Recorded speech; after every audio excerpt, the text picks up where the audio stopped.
Alright, so before I get to this next video, I do want to put out there that I am starting a Patreon. It's been a long time coming.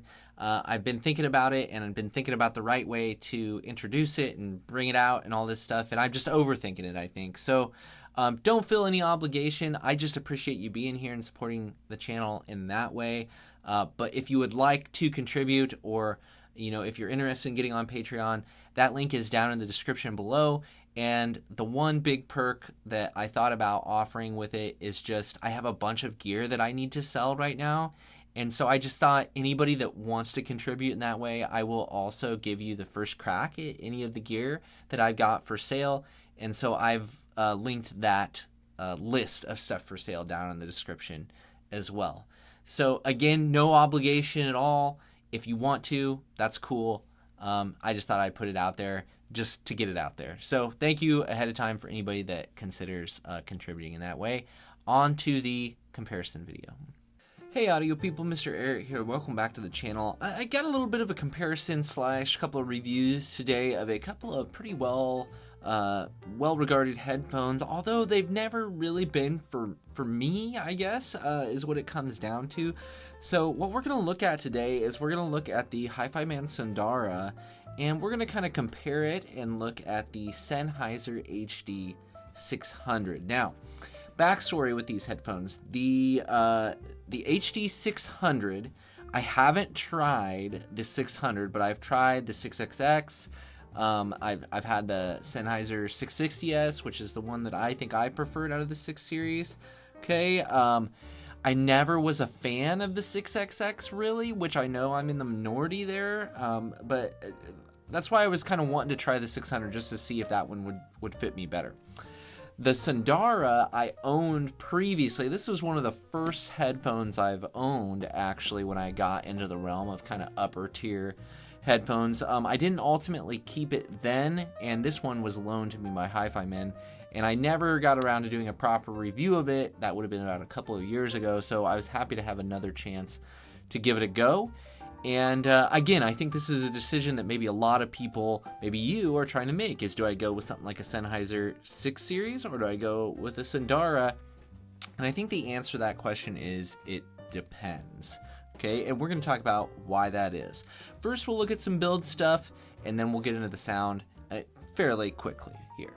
We'll start with the Sennheiser because, I mean, it's pretty well documented, the build of these headphones.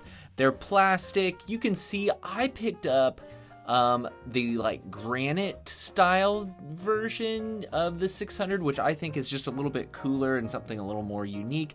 I really like the styling of this headphone. I mean, the build is classic Sennheiser, plastic, it's got the oval cups, it's got the, velour pads on it and things like that. So nothing really new there.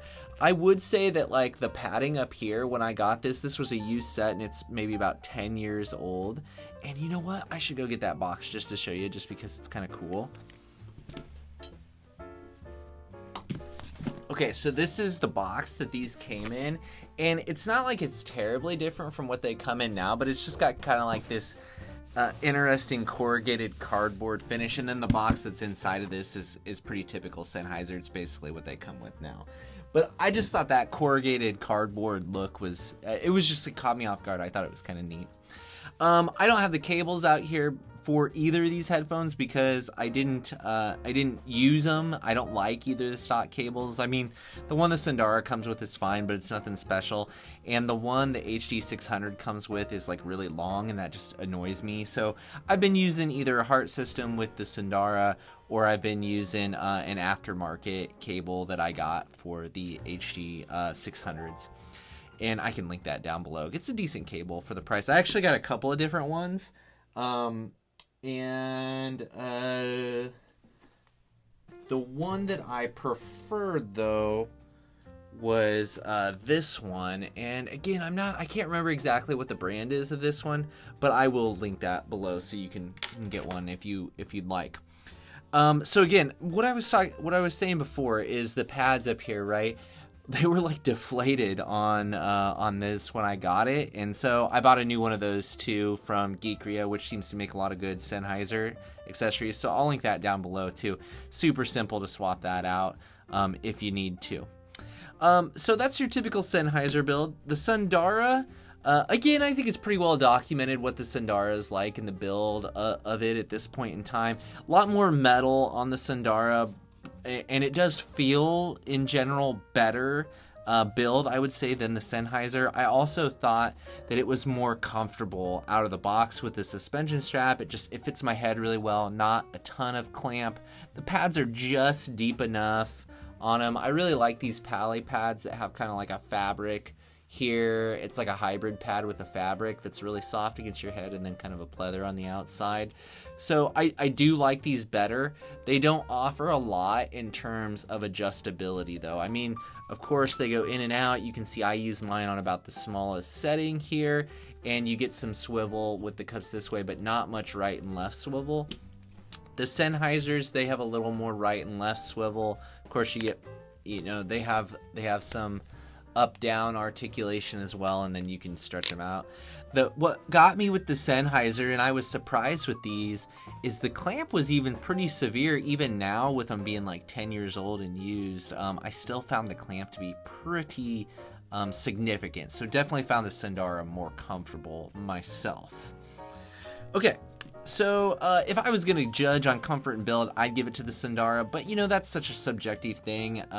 You might prefer, the comfort of the Sennheiser, and certainly the build of Sennheisers is well noted at this point that even though it's plastic, it's still super durable. Plus parts are widely available, so you can, like I said, if the pads go bad, you can replace them, and pretty much any of that stuff is easily found on the aftermarket at this point in time.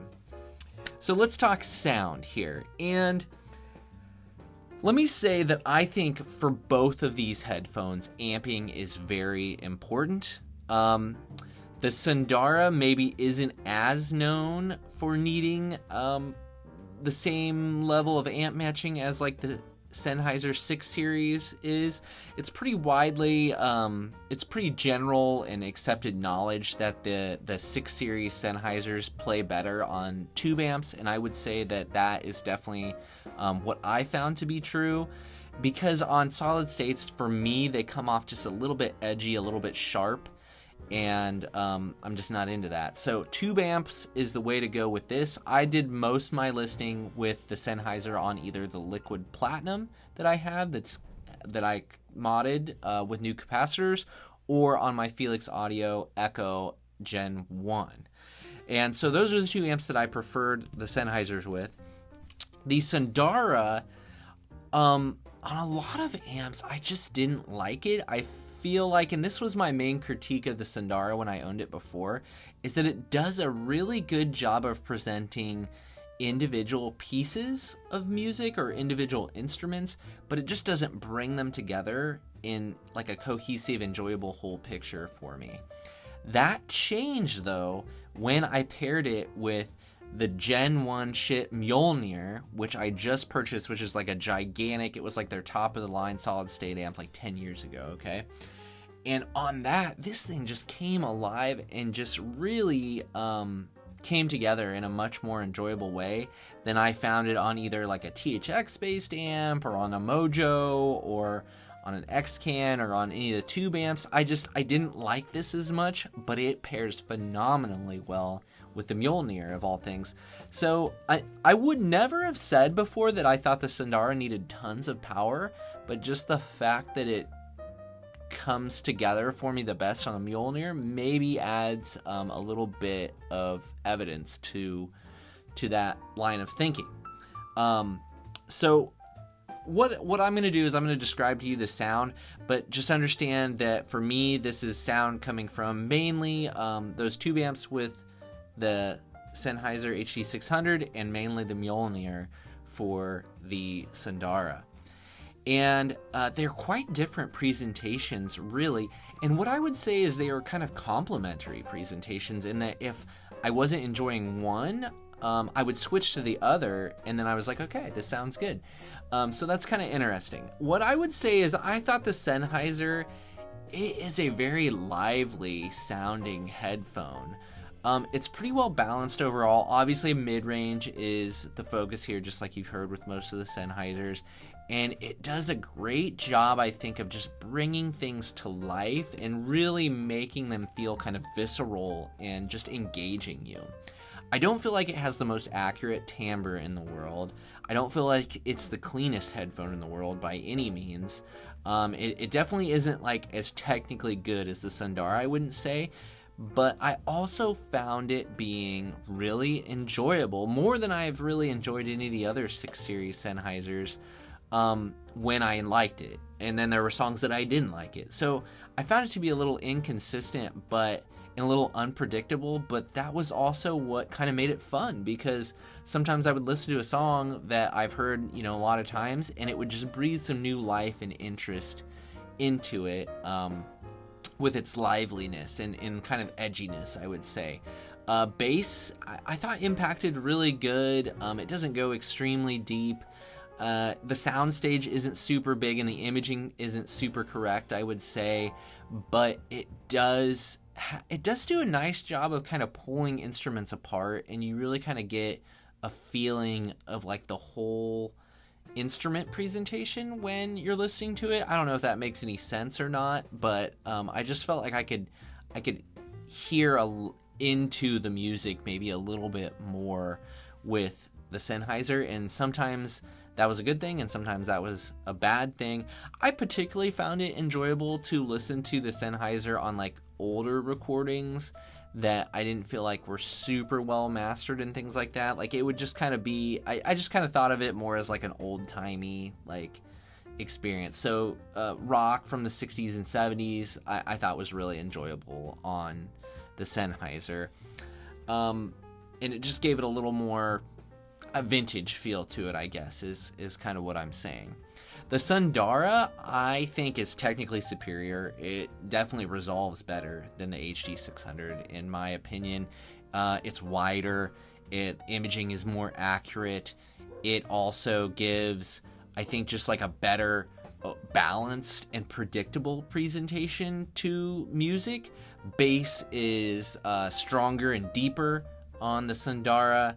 The vocals aren't as forward as on the HD600 series, and certainly the treble is much more prevalent on the Sundara, to the point where I might even say that it's like really what stands out to me on the Sundara when compared to the HD600 is just, I don't really feel like the treble is lacking when I'm listening to the HD600, but then you switch to the Sundara and you're like, whoa, there's so much more information going on up there in the upper frequencies. And I thought, for well-mastered tracks and more modern stuff, I really enjoyed the Sundara more than the HD600. But again, it was nice because when I was listening, if I didn't like one, I'd switch to the other and I would like it. And then if I didn't like this one, I'd switch to the other and I would like it. So it was kind of interesting in that regard, that I think there's definitely a case to be made for having the Sundara on a really nice, high power solid state amp, and having a tube amp with one of these Sennheiser headphones might be good, for just switching things up and giving you a couple of different flavors, or depending on what kind of genres you're in the mood to listen to and things like that would be a case to be made. So, for me, I don't know that these headphones are like either ones that I would like rush out and want to buy myself. I even thought that as I was listening to the Sundara, before I switched to the Mjolnir with it, I even thought that for me personally, like I like the 5XX, and I feel like that's a really good value headphone because you can pick those up for under $150 at this point pretty regularly on the used market, or even new sometimes. And then the other Hifiman that's kind of in this price range that I really like is the HE560 V4, which you can get for a couple $100. And I think that's a really great headphone that images really well and is really well balanced and is a phenomenal gaming headphone. I didn't find either of these super great for gaming myself. Like, they definitely wouldn't be my go-to. So I guess for me, I'm in a weird spot with these headphones where I don't think either of them are terrible. I think you can consider them both to be around the $200 price point on the used market, and I think they're both adequate values for that. Just neither of them really get me super excited or anything that I feel like I would really reach for a lot of the time. but they both are pretty generally accepted in the headphone community, which is just interesting and just goes to show you that, you know, all this is very subjective and very personal to what you like or what I like, and whether we all agree on what we're going to like, the odds of that happening are probably pretty rare, right? So both these headphones are good. If you're trying to pick between the two, I would say, do you want something that's a little bit livelier, a little bit edgier? Do you have tube amps? Then I'd probably look at the 600 from Sennheiser. If you're looking for something that's more predictable, more linear, has more treble to it, has deeper bass, you know, is a little more accurate, but maybe doesn't bring the same life to music, then, you know, maybe the Sundara. So, yeah, I don't know. I don't know if this is helpful or not, but I thought these are two headphones that I should put against each other and just kind of form my thoughts around them. And, you know, it was interesting because when I was doing my, you know, listening and I was going back and forth, like I said, I would kind of switch between them as one fell, you know, as I thought one was good, and then if a track came up that I wasn't enjoying, I'd switch to the other one. And it came to be about a 50-50 mix even, to which ones I would prefer on which tracks. And so, I don't know where I'm at with any of these or whether this is helpful at all, but that is my impression of the HD600 Sennheiser and the Sundara. If you wanted to know where I was at with them or why I hadn't reviewed them yet or any of that, hopefully this kind of fills that void in my library of reviews here. And again, thanks to Hifiman for sending out the Sundara. I think Hifiman just has a ton of compelling headphones at different price range, and Sennheiser, you know, these 6 series in particular, I've struggled to find a spot for them for me, but I think at this point I can understand the values that they bring to the table and why some people reach for them. So I'm glad that I've given them some chances over the last few months to get to that point. Because again, whether something suits my preference perfectly or not, that's one thing, but I do hope to always kind of try to understand the merits of each piece of gear I'm looking at, and, you know, just what people hear in them and see in them and why people go to them. So, I think that's going to do it for this one. Of course, drop your own opinions down in the comments below. I always love reading those, and I do try to respond to those fairly often. And yeah, hopefully I'll see you in the next one.